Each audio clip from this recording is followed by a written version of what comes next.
Hello दोस्तों। तो कैसे हैं आप सब। स्वागत है मेरे हिंदी शॉर्ट हैंड डिक्टेशन में 150 शब्द प्रति मिनट के स्पीड से। स्टार्ट।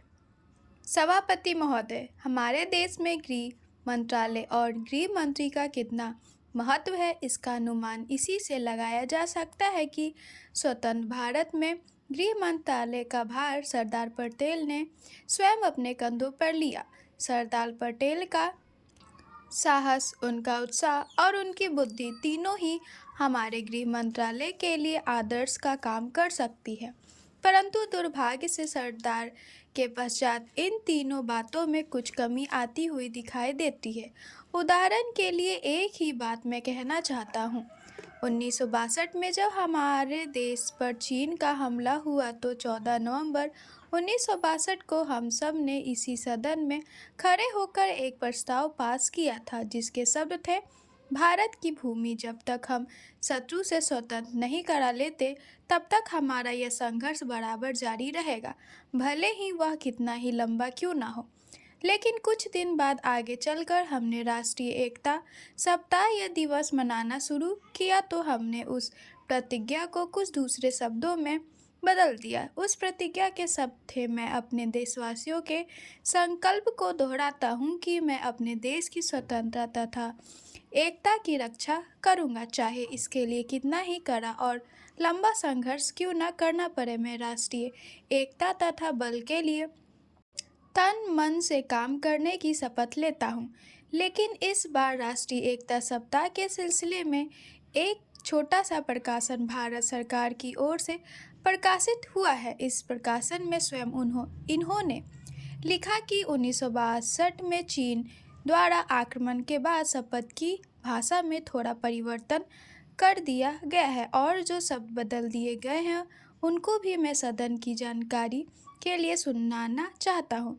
मैं प्रतिज्ञा करता हूँ कि मैं कभी हिंसा का प्रयोग नहीं करूँगा और मेरा विश्वास है कि धर्म, भाषा, प्रांत संबंधित तथा अन्य सभी राजनीतिक और आर्थिक विवादों का शांतिपूर्वक और संवैधानिक तरीकों द्वारा हल किया जाना चाहिए। अब मैं आपके माध्यम से जानना चाहता हूं कि 1962 में संसद ने जो निर्णय किया था, क्या भारत सरकार अपने उस निर्णय से हट रही है?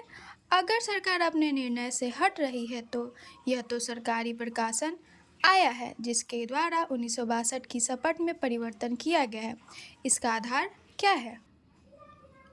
सभापति महोदय, एक व्यक्ति की आमदनी 3-4 आने और दूसरे की 10-20 हजार रुपये है। अगर वित्त मंत्री महोदय इस विषमता को दूर नहीं करेंगे तो समाजवाद का नारा बिल्कुल कोरा और कागजी सिद्ध होगा।